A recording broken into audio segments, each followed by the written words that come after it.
And now it's time for Talking Back and Forth. Talking back and forth, talking back and forth, talking back and forth. Thank you, John McLaughlin. Issue 1.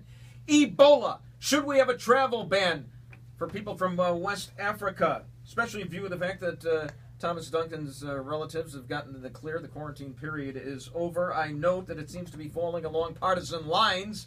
The Democrats seem to be against the travel ban. Republicans seem to be in favor of it, with the exception of Kay Hagan and was Mark Pryor, I guess. Yeah, red state Senate red Democrats state, are in trouble. Yeah, so they're going on the Republican side there. Eleanor Clift, is this a partisan issue or is it a health issue? It's not a partisan issue. It's a health issue. Of course, there should be a travel ban, but I find it interesting, the news over the weekend, of course, of the appointment of the Ebola czar.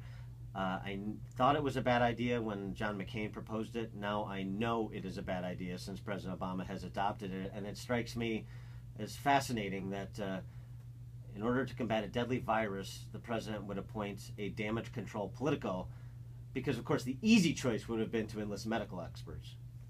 He's thinking, he thinks outside the box, but not outside the ballot box. Not outside the Beltway. Yeah. Issue 2, should Bear fans be permitted to boo? Kyle Long, after the game yesterday, said it was unacceptable.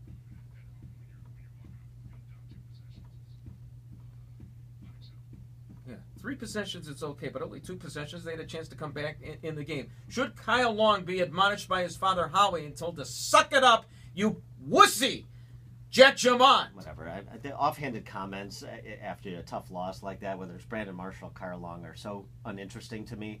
What's interesting is where the accountability is going to come from for Jay Cutler and his quarterback whisperer coach. I'd like to see a little bit more front office conversation, some statements from the front office about how their $126 million investment is performing, and how a coach they chose over coaches like Bruce Arians, who is 5-1 in Arizona, is performing, given all the money that's spent on offense and all the talent that's been assembled, and you're a 3-4 team that's looking at 3-6 in a couple of weeks. First of all, with regard to the booing, which you poo-pooed the booing issue, it is an issue. Trust me, on sports talk, it's going to be. This isn't sports talk.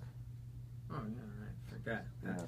Anyway, here's my concern. I at least am glad that Brandon Marshall wants to win. I'd like to hear statements like that from Jay Cutler. Here's my concern about the booing. You know, these guys, they used to be able to go home and beat up the old lady. Now they can't do it. Oh, and boy. so if they're, is that out of line there?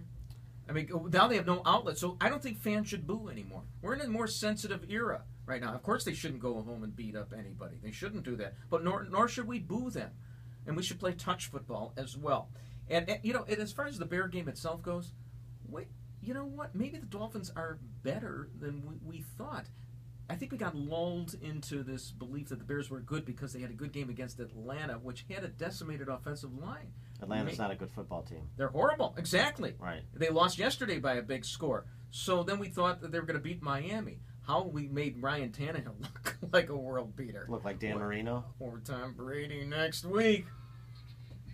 Issue 3. The Las Vegas Elvis Wedding Chapel will not serve gay couples, even though Nevada has gone in favor of same-sex marriages. And this is not a religious institution, you may not know.